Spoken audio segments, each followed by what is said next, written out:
Então, neste momento, mais uma vez dando as boas-vindas aos que estão acabando de entrar aí em contato, nós vamos orar ao nosso Deus e rogar neste momento a favor de todos os pais que estão aqui representados pelos seus filhos, e a favor dos filhos cujos pais estão em memória, como nós dissemos. Então eu convido você a este momento de oração, que é muito importante para nós, e também com ele a gente introduz a ministração desta tarde. Vamos falar com Deus nesta hora.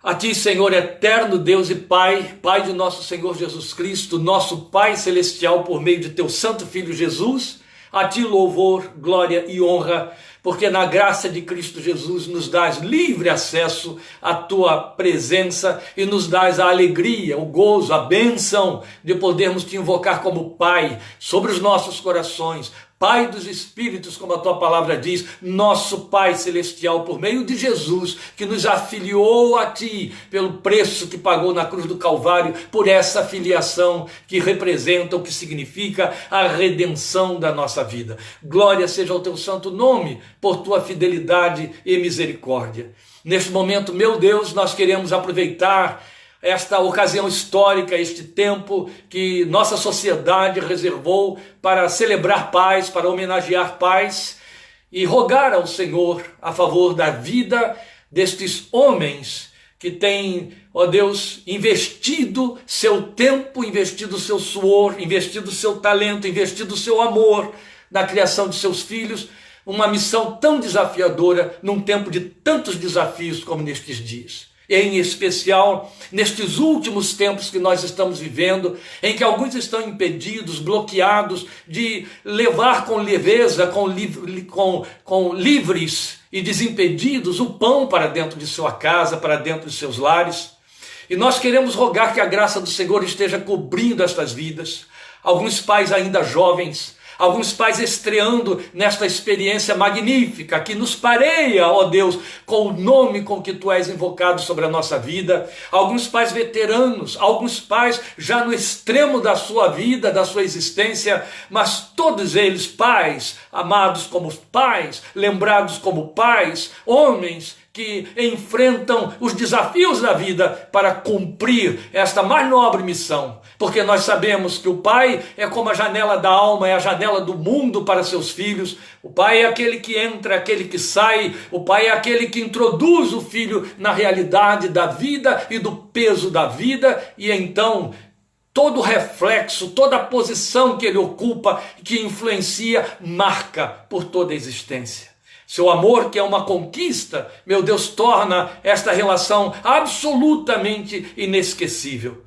Esta é a razão porque, além de rogar ao Senhor bênção, renovação de forças, de ânimo, de graça ao coração e à vida dos pais que estão aí ao redor de seus filhos, por eles amados, labutando a seu favor, nós também Te invocamos graça e misericórdia para o coração daqueles que estão enlutados, que trazem na sua alma, ao Deus, grata memória, o saudosismo daqueles pais que já partiram, que já os deixaram, mas que deixaram as marcas que ainda falam nos seus corações, que eles também replicam e reproduzem na vida de seus filhos por sua vez.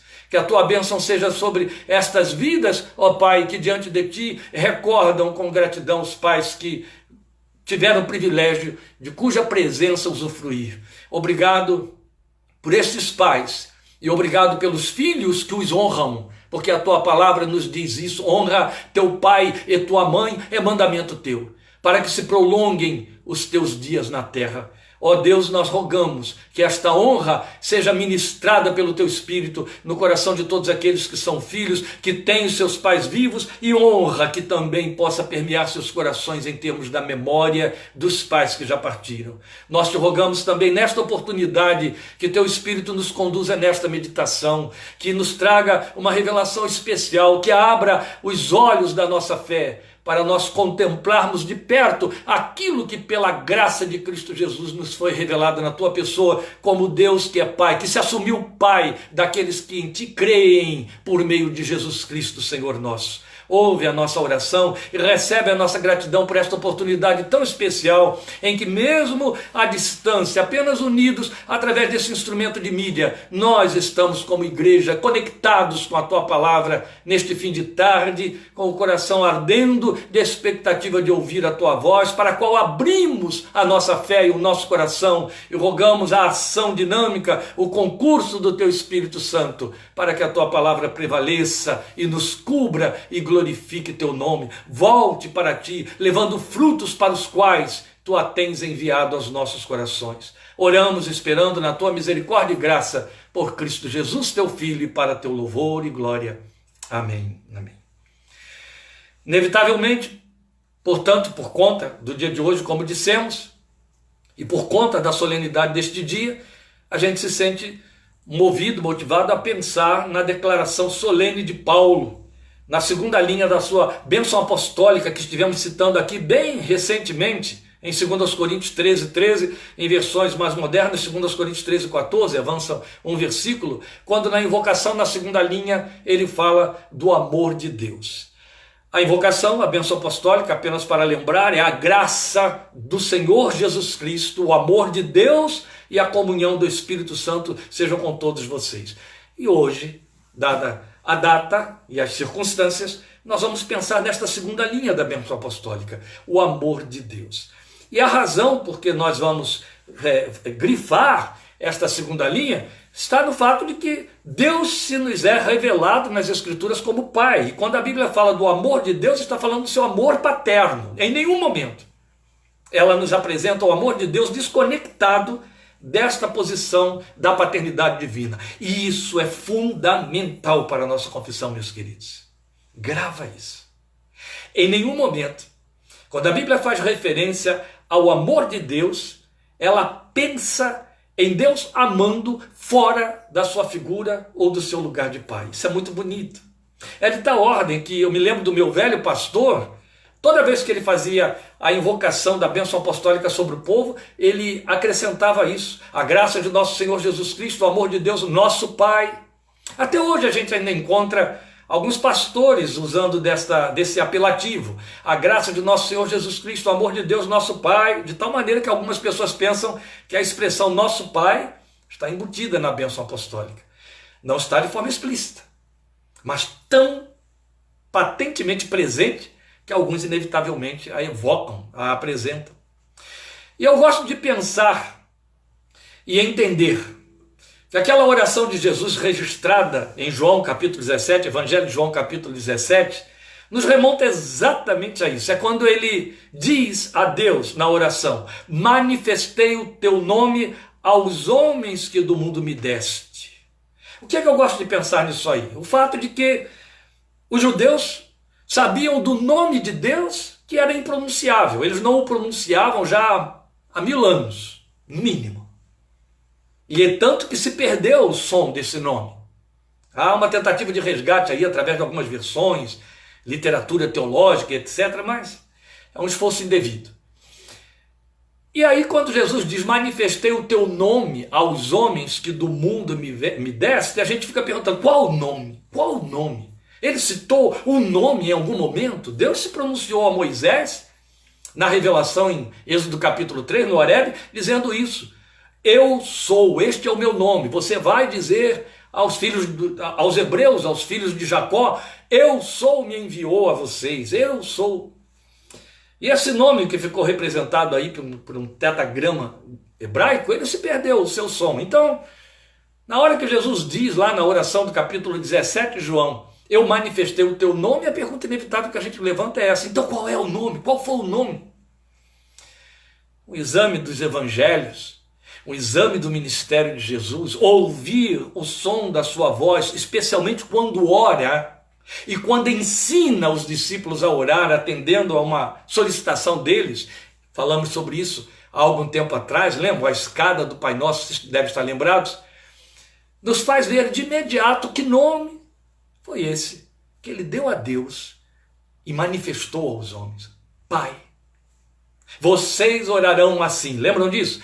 Pai nosso que estás nos céus. Quando ele encontra Maria Madalena, logo após a ressurreição, é a primeira personagem que ele encontra, ele dá esse comando a ela para que vá comunicar o milagre da ressurreição, da qual ela era agora testemunha ocular, e ele diz: diga aos meus irmãos e teus irmãos que eu vou para meu Pai e vosso Pai. Tão bonito. Pai foi o nome alusivo a Deus, referente a Deus, que Jesus revelou para nós.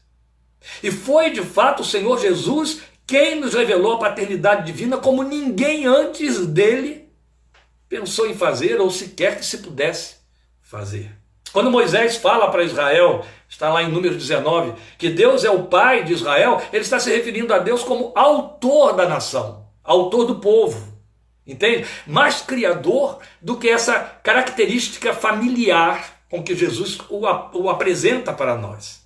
Então, quando ele diz para os israelitas que Deus é o Pai da nação, nenhum israelita, até hoje, fez uma atribuição individual de paternidade divina. Então, nenhum deles atribui a si mesmo esse lugar de filho de Deus. No mínimo, eles são filhos de Israel, filhos de Jacó, aliás, no máximo. Então, na verdade, esta colocação ela é exclusivamente para nós, no Evangelho, para aqueles que creem em Jesus. E porque, na verdade, Jesus proclamou a paternidade divina e o Evangelho, especialmente o Evangelho de João, tornou claro que ela ocorre por meio de um processo. Entende? Não é apenas um título que se auto-atribui.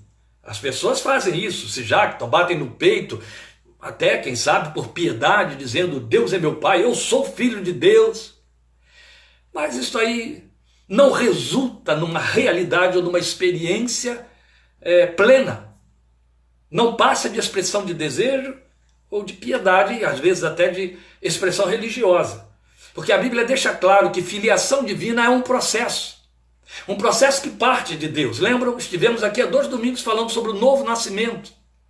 Filho é aquele que nasce de alguém, né? Assim, que vai ter em primeira instância uma mãe e em seguida descobre que há uma terceira pessoa nessa constelação que é o pai.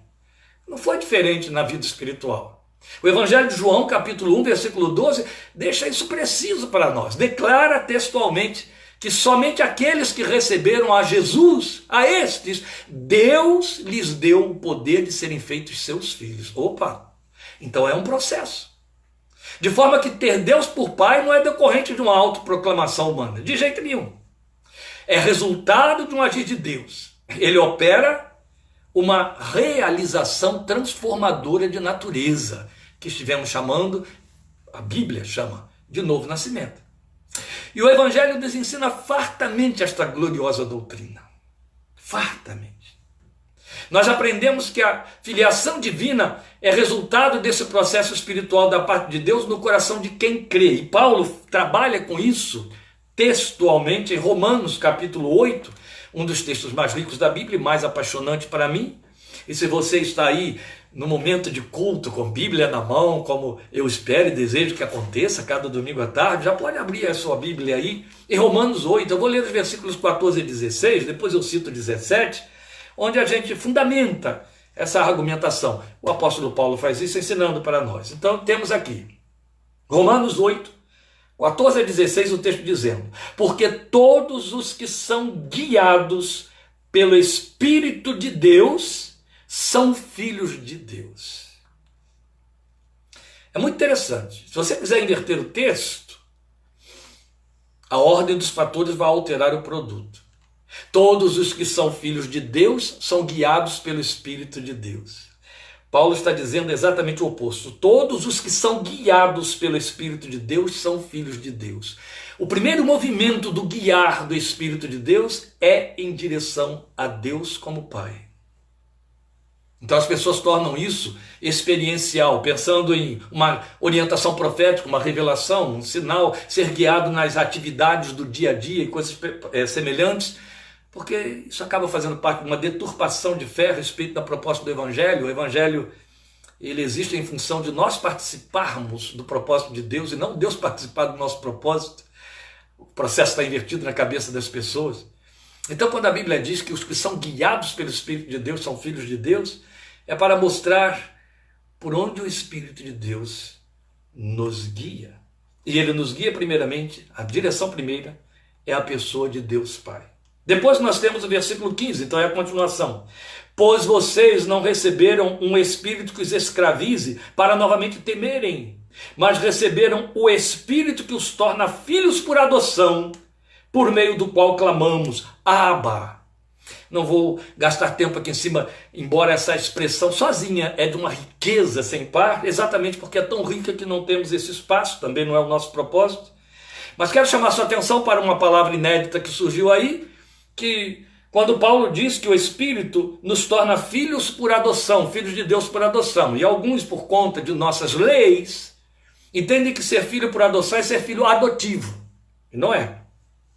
Filho adotivo, segundo as nossas leis, é aquele filho não biologicamente pertinente, que eu recebo e torno meu herdeiro e dou a ele meu nome e o recebo como meu filho dentro da minha casa. A Bíblia está dizendo uma coisa totalmente diferente da nossa cultura. Filho por adoção é um termo que alcançava o filho genético, o filho biológico. Quando alguém gerava um filho e ele era criança, no processo de ser criança, e enquanto fosse criança, enquanto não atingisse a idade de adoção, ele estava nivelado aos crias da casa, aos escravos da casa, às vezes, e muitas vezes, maioria das vezes, abaixo do escravo da casa. O escravo tinha até mais direito do que o filho legítimo. Somente quando ele atingia uma idade madura, os judeus estabeleceram aí em 12 anos de idade, aí ele recebia a adoção de filho, ou seja, a legitimação era autenticada socialmente. O que Paulo está dizendo aqui é que o Espírito de Deus nos traz esse amadurecimento, essa adoção de filhos, nos torna filhos por declaração de Deus, filhos por formação divina, e por adoção divina.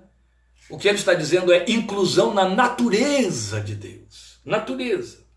E aí no versículo 16 ele vai arrematar tudo dizendo: o próprio Espírito testemunha ao nosso espírito que somos filhos de Deus. Duas coisas eu quero mostrar a você aqui antes de avançar. A primeira é o fato de que ele está o tempo todo mostrando em todo esse movimento que tudo isso é um processo do Espírito Santo. Já percebeu? A terceira da pessoa da Trindade. É ele que guia os que são filhos, é ele que dentro desses filhos dá um espírito filial que os leva a ter intimidade com o Pai e dizer Abba, uma relação de intimismo, de proximidade.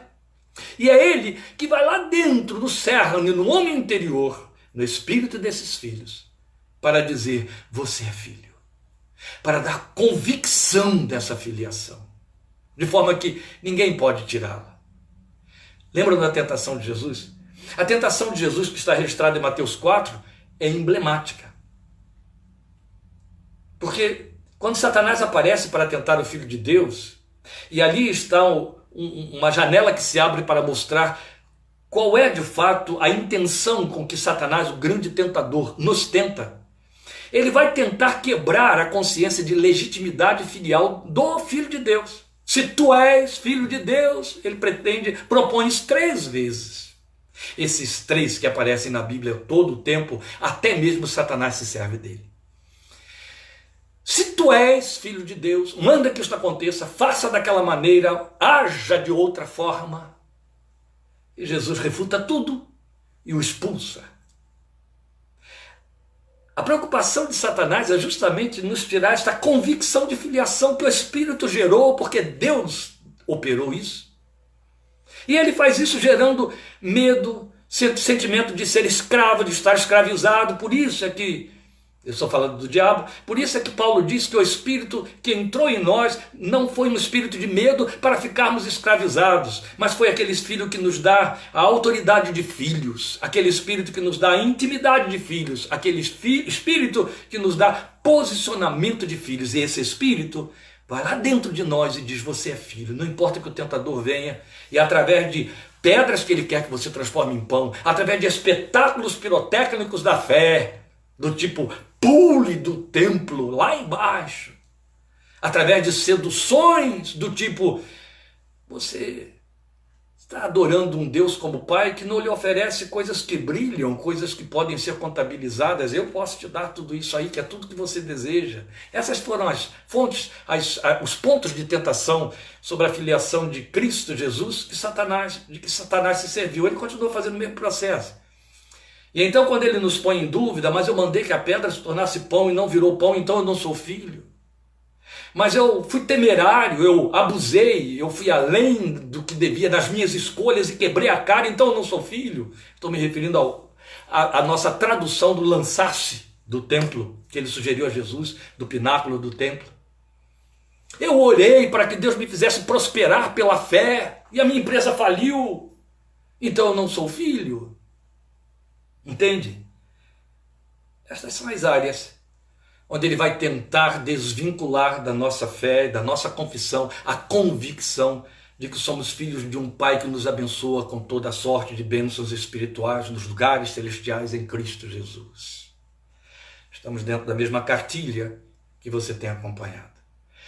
Então o Espírito de Deus, contrapondo-se a isso, vai lá no seu íntimo, nesses momentos de tentação, para dizer, não, a pedra não tem que se transformar em pão, você não tem que se dar bem ao se apresentar, através de tentar efusões e milagres, você não tem que se dar bem para ser filho nas coisas desta vida, você é filho, eu testifico, eu dou testemunho, eu sei, eu vi isso se formar dentro de você. É assim, sem palavras, mas com convicções profundas. De forma que, se vem tentações, se vem situações na vida que tentam anuviar isso aí, o Espírito de Deus corre junto para dizer, você continua sendo filho.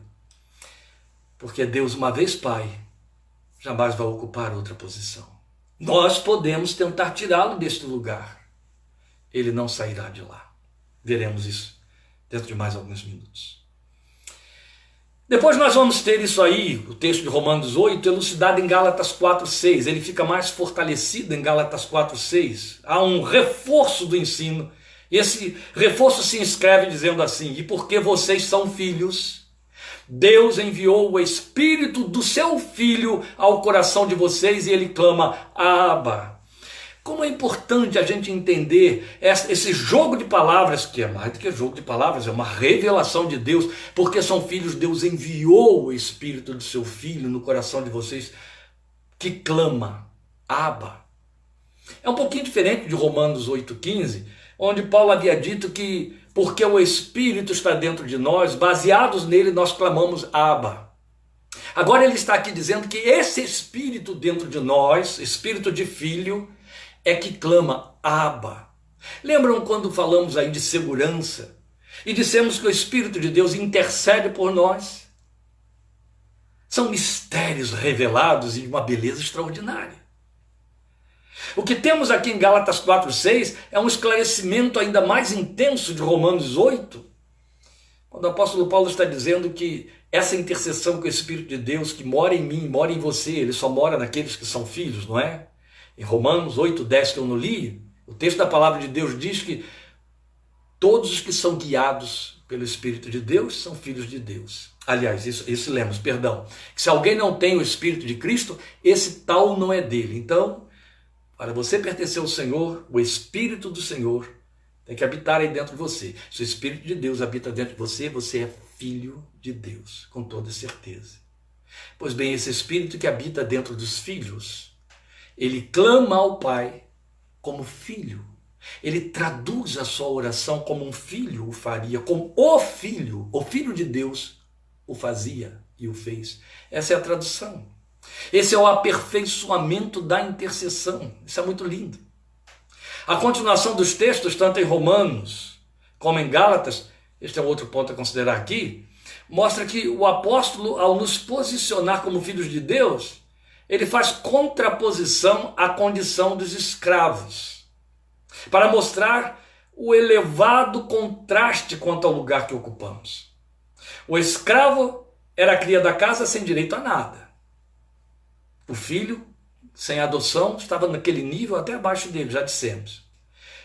O filho, uma vez filho por adoção, era herdeiro de todas as coisas. Aí o contraste entre ele, o escravo, ou absoluto. O escravo até se tornava servo desse filho. O filho herdeiro de todas as coisas. E para provar que essa condição filial é legítima e completa, o apóstolo Paulo insiste em mostrar em Romanos 8,17, eu disse que eu citaria o texto, que nós somos herdeiros de Deus tanto quanto Jesus é herdeiro. O pietismo, o que é pietismo?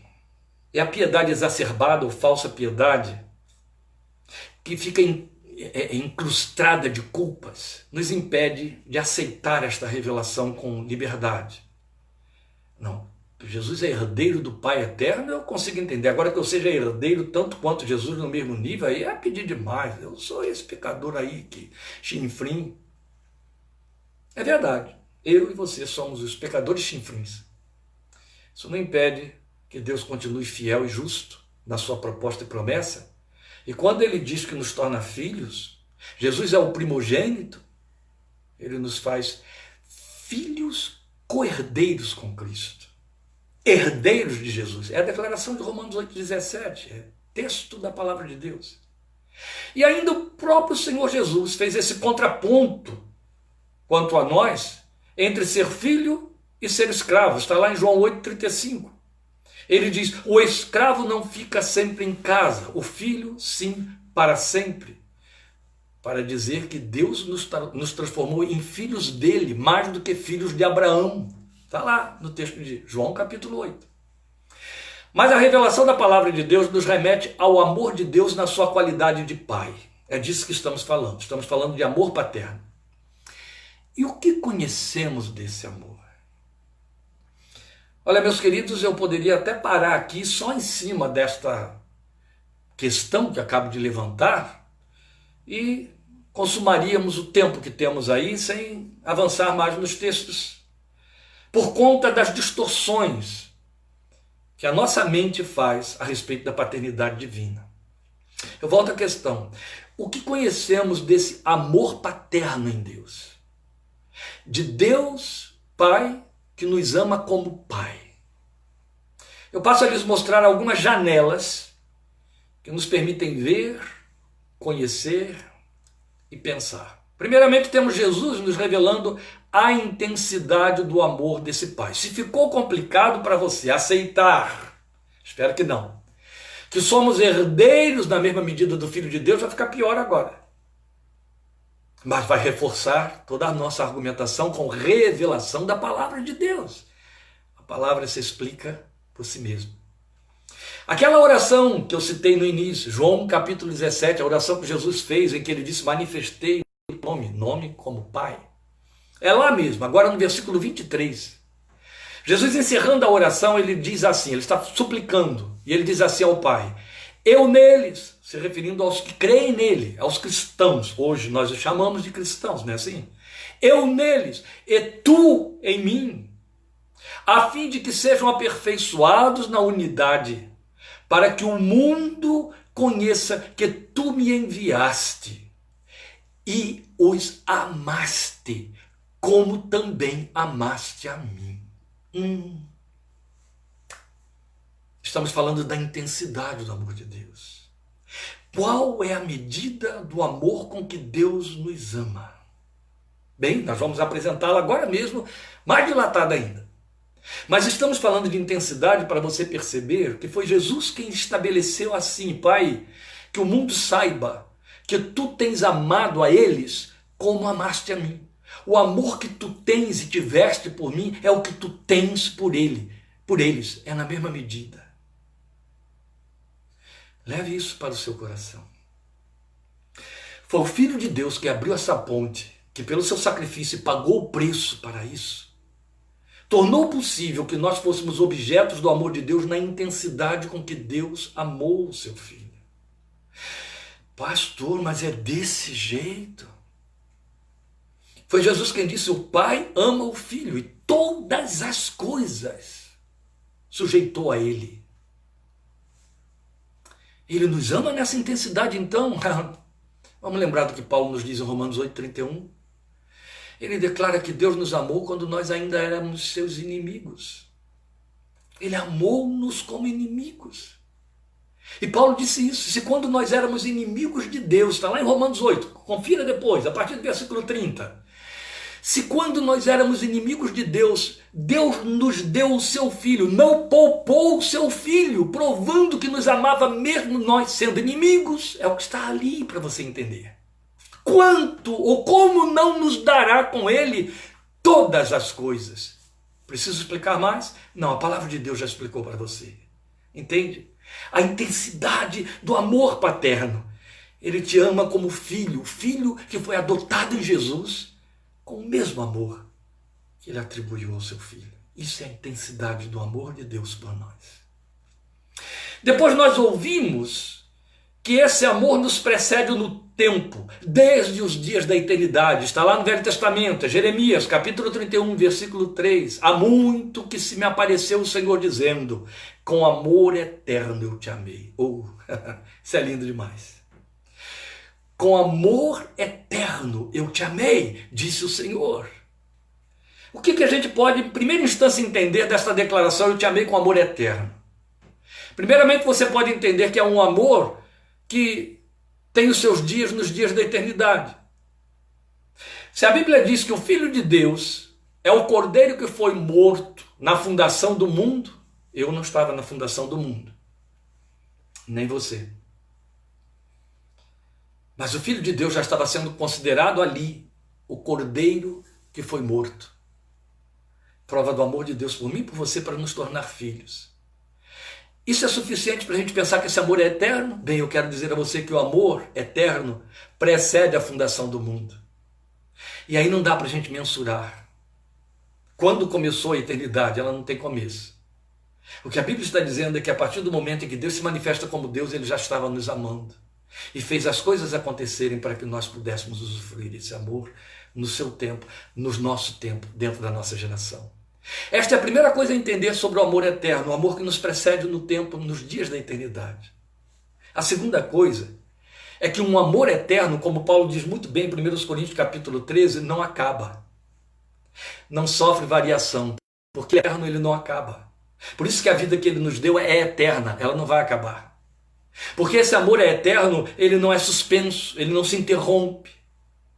A gente se confunde muito porque a gente entende de um amor que tem manifestação temporal e um sentimento que está totalmente limitado, condicionado às nossas estruturas, à nossa carcaça humana, à nossa limitação psíquica. O nosso amor, mesmo paterno, mesmo o amor materno, pode sofrer suspensão, sim. Basta ver uma doença que oblitere, que feche as fontes de saídas da estrutura psíquica. Aqueles pais e mães acometidos de Alzheimer que esquecem quem o filho é. É a doença que chegou lá e bloqueou. Isso jamais vai acontecer em Deus. Nunca. Com amor eterno eu te amei, o que ele está dizendo é, ontem eu estava te amando, te amo hoje e continuarei te amando amanhã. E esse amor não vai sofrer variação, porque o Deus que ama, a Bíblia diz que nele não há mudança e variação alguma. Glória ao seu nome. Então você viu que o amor é intenso. E ele é intenso porque ele é eterno, é a segunda coisa que você está vendo. Mas aí nós vamos encontrar Paulo arrematando tudo isso para nos mostrar que, dada a sua essência e a eternidade, esse amor é insuperável. Ele excede nosso entendimento em todas as dimensões. Há um cântico muito belo na harpa cristã, cantado pelos nossos irmãos pentecostais, irmãos da Assembleia de Deus, em que ele diz, ele lança essa pergunta, por que Jesus me ama? Isso eu não sei dizer. Não é bonito? Isso eu não sei contar. Por que Jesus me ama? Tá bom, eu me faço essas perguntas, você se faz N vezes. Sabe, a nossa carne corre célere para dizer assim, hoje você é digno do amor de Deus, hoje você está bonzinho. Hoje você fez todas as coisas como deveria fazer, misericórdia. Se Deus nos amasse por conta de hoje estarmos bonzinhos, começa que o amor já não seria eterno. E segundo, que esse seria um amor controlado, controlável, limitado. Um amor manipulado por nós, como nas nossas relações humanas nós fazemos. Deus nos ama porque Ele é amor. Ele nos ama por quem Ele é. E não há explicação paraíso. E tem certeza de que jamais haverá, nem na eternidade. Você vai olhar para Deus e vai dizer, é isso mesmo. Não tem explicação. Se nós não sabemos explicar a graça, ela nos alcança em Cristo Jesus, sem nenhum mérito nosso. Como vamos ter a pretensão de entender o amor de Deus? A Bíblia fala dessas duas coisas que estão além do nosso entendimento, o amor de Deus e a paz que procede desse amor. Glória seja o seu nome. Então isso é muito belo. Então, quando a Bíblia diz que esse amor excede o nosso entendimento, Paulo diz, está em Romanos 3, 18 e 19, ele diz que esse amor excede o nosso entendimento, ainda que se manifeste em todas as dimensões da existência, altura, profundidade, largura e comprimento. Ele excede o entendimento e não importa distâncias, que as circunstâncias da vida, que nossos atos, que nossos sentimentos, que nossas confissões produzam. Esse amor continuará lá. Lembram? Citamos isso há bem pouco tempo, remontando-nos ao Salmo 139, onde Davi trabalha com isso com tanta liberdade, com tanta leveza. Ele diz, se eu subir com as asas da alvorada, eu te acharei lá. Se eu descer ao abismo, ainda ali a tua mão me guiará. Se eu for lá para os confins dos mares, ele está falando de largura e comprimento também. Altura, profundidade, largura, comprimento, de que Paulo se serviu em Efésios 3, 18 e 19, para dizer, esse amor me alcança todo o tempo.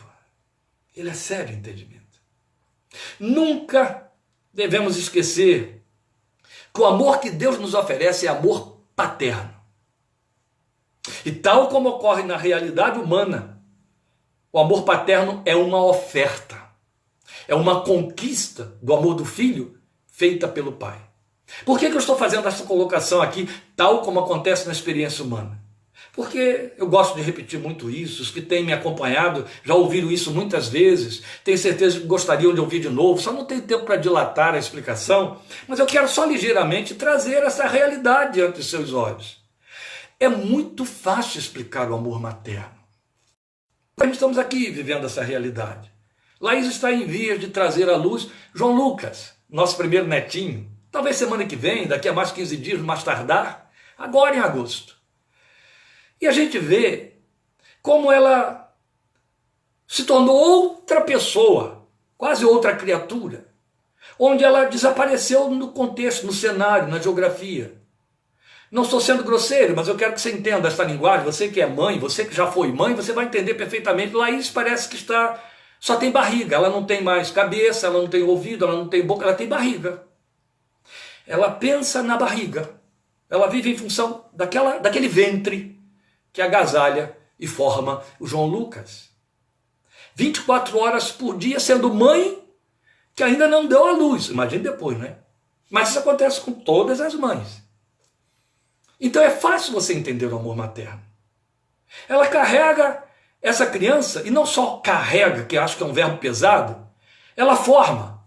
Ela está vendo essa criança ali dentro, fazendo uma simbiose com ela, se tornando parte dela.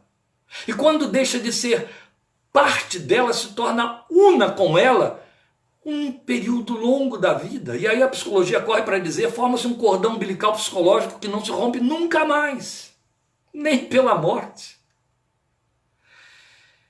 É fácil entender o amor materno, porque a criança, como eu disse, formava uma simbiose com o corpo dessa mãe. De lá sai e continua se servindo dele, através do aleitamento e de todos os cuidados que só ela pode oferecer num nível que só pertence a ela. E ali conta muita coisa, cheiro, voz, tato, formas, que nem conquistam. A conquista já está lá, entende? É a avant-première, a criança já nasce conquistada. E o pai? O pai está fora. O pai é um ilustre desconhecido presente. É um invasor dessa relação simbiótica. Mas eu sou filho, você é filho, e você amou seu pai, eu amei meu pai, os filhos amam seus pais, tanto quanto amam suas mães. Não é verdade? Como foi que esse amor paterno aconteceu se o pai não tinha ventre para oferecer? Um colo que ele oferecia era um colo seco. O cheiro não é aquele cheiro que tem leite, que tem aromas. Não. Especialmente quando chega do trabalho, né, e vai pegar o filho, a mãe ainda vem advertir, aquela mãe mais toque, como será a Laís, chega e diz, tá suado, vai tomar um banho primeiro, depois pega nessa criança. Ele quer pegar a criança, ele quer se esfregar na criança, e o cheirinho não é muito bom. Pois bem, ainda assim essa criança ama esse pai. Você há de convir que essa conquista não é inatura, como acontece quanto à mãe. A criança já nasce ali dentro totalmente dependente dessa mãe. Ela é a sua existência, o centro da sua existência. Mas essa criança ama esse pai que fez uma conquista. Como ele fez essa conquista? Bem, a mãe facilitou muito, claro, estava aí no meio do caminho sendo ponte. Mas na verdade o que esse pai fez foi invadir, se manifestar. Ele conquistou. A voz, a fala, o toque, o carinho, as ofertas de vida, de tempo, de espaço, de afeto, de coisas. E num convívio mais gratificante até, ele fez conquista. Depois, é evidente, aí corre a psicologia em paralelo para mostrar que de um campo de observação, essa criança, menino ou menina, vai amar esse pai através dos olhos dessa mãe que ama esse marido. E por aí vai. Olha como a constelação familiar é tão bem pensada por Deus para a perfeição da estrutura psíquica e moral da criança que nasce nessa casa. O fato é que esse pai conquista, ele se faz presente, e o amor flui e se instala. Estou tomando isso tudo como referência do amor de Deus por nós, porque foi uma conquista. Entende? Você sabia, eu vou lhe dizer algo que vai parecer heresia, alguns poderão carnalizar, até debochar, porque tem isso aí no folclore, tem isso aí no lirismo, o lirismo profano. Mas Deus poderia ter assumido o título de mãe. Jesus poderia ter nos revelado Deus como mãe, sendo Deus masculino, porque a Bíblia apresenta Deus com pronomes masculinos, aquele ou ele, não é? Ele poderia continuar sendo aquele ou ele como mãe. Foi ele mesmo quem fez essa metáfora lá em Isaías. Pode uma mãe se esquecer do filho do seu ventre, o filho que ainda amamenta? Se ela se esquecer, eu todavia não me esquecerei de ti. Ele está fazendo um paralelo ali, um parâmetro, uma metáfora, em que ele se coloca no lugar de mãe acima dela. Mas foi pai. Essa foi a terminologia e o lugar que ele ocupou, pai. E como pai, porque o Espírito Santo é que estaria mais para a mãe nesta relação da nossa fé e nossa comunhão, isso é ponto para outra ocasião. Como pai, ele fez conquista. Ele nos conquistou dando. Ele deu o seu filho, ele se deu na pessoa do seu filho. Como nosso pai material, pai biológico, ele falou ao nosso coração. Ele nos fez ouvir sua voz. Com esse poder que nem os pais paternos, os pais humanos têm, de falar lá dentro. Deus fez isso. Ele nos conquistou como pai, nos cobrindo com a sua graça, perdoando pecados. Você sabe que o pai assume a sua expressão máxima de paternidade quando ele sabe perdoar o filho? E aí eu usei bem o verbo, viu, meus queridos? Especialmente pais que estão me ouvindo. Sabe perdoar. Não é perdoar por perdoar. Aquele perdão que é dado, jogado como leilão, ou então jogado por irresponsabilidade, não quero assumir, não quero pensar nisso. Não, tá tudo bem, esquece isso aí. Não, isso aí é ser irresponsável, inconsequente, é criar mau caráter, não estou falando disso. Quando você sabe perdoar como pai, você cresce no seu lugar de pai. Faz como Deus faz. Deus sabe perdoar. O perdão de Deus não dispensa disciplina para corrigir mau caráter, para nos ajudar a crescer. Não dispensa, de jeito nenhum. E aí Deus fez isso conosco também. Ele manifestou bondade e carinho. Mas ele nos conquistou como pai, fazendo-nos participantes de sua natureza divina. Deus não nos botou apenas como admiradores da sua divindade. Ele nos deu lugar nela. Por isso botou o seu Espírito dentro de nós.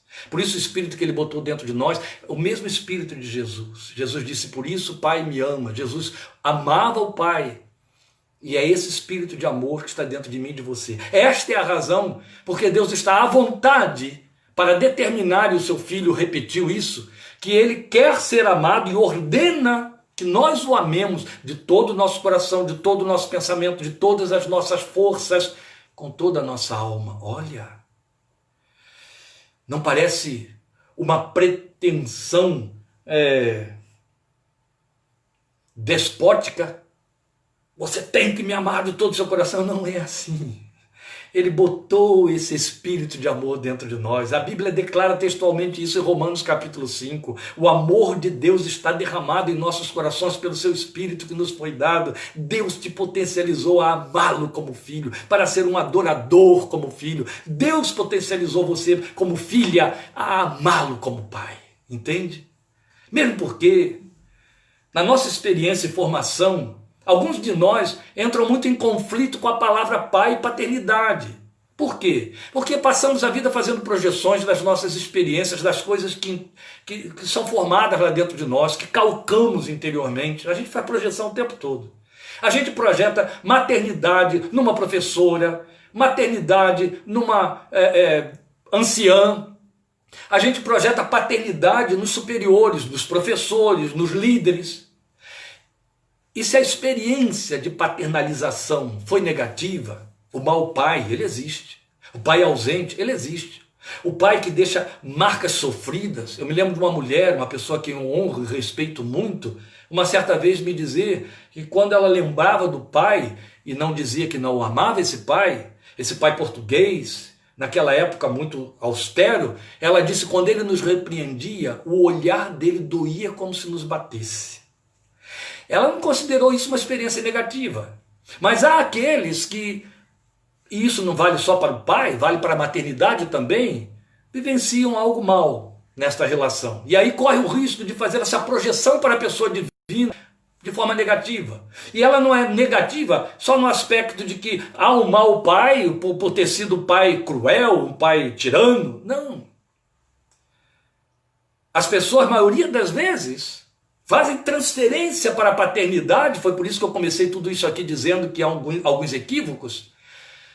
Colocando na pessoa de Deus, na paternidade de Deus, aquele pai bonachão, irresponsável, que deixa passar todas as coisas erradas batidas, como muitos pais fazem, de forma irresponsável. Isso é uma forma negativa de ser pai.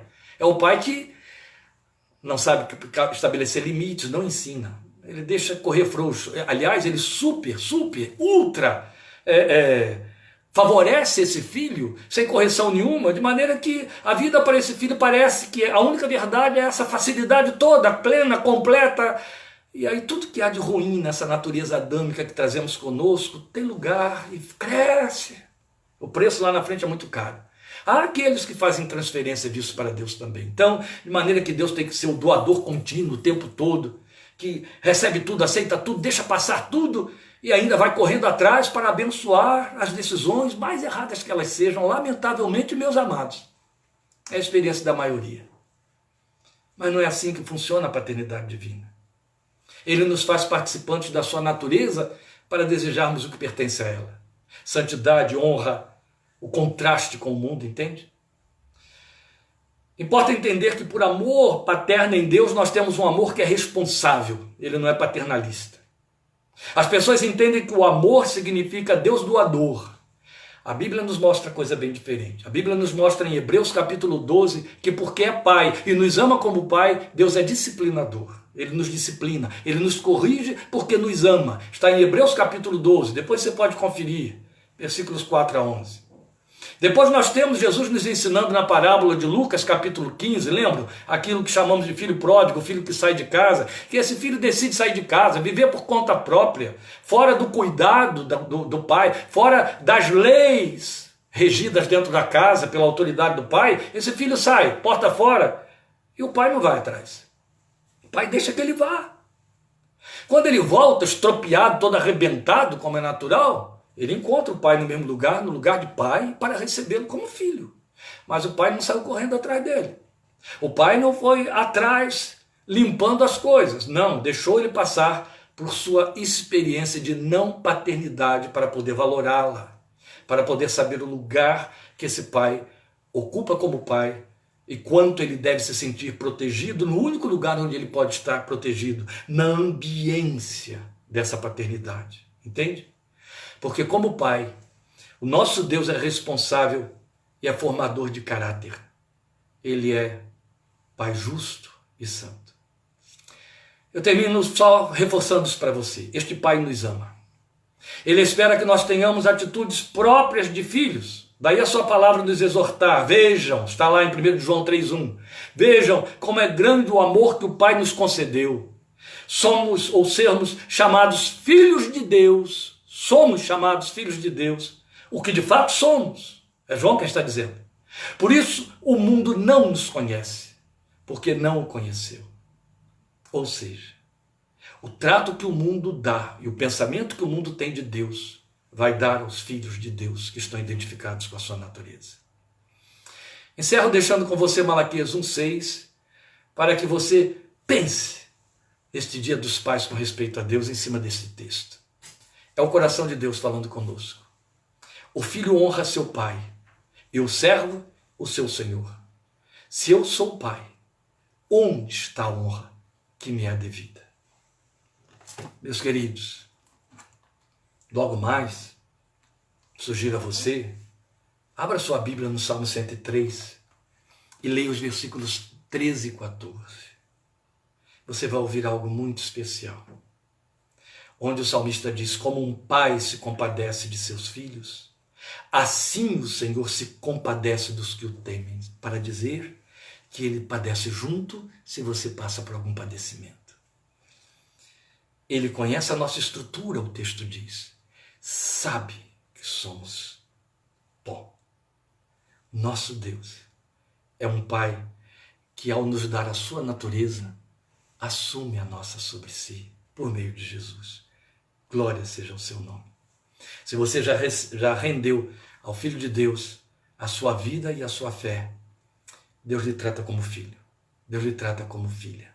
Mas lembre de João 1,12. A todos quantos receberam a Jesus, deu-lhes Deus o poder de serem feitos seus filhos, aos que creem no seu nome.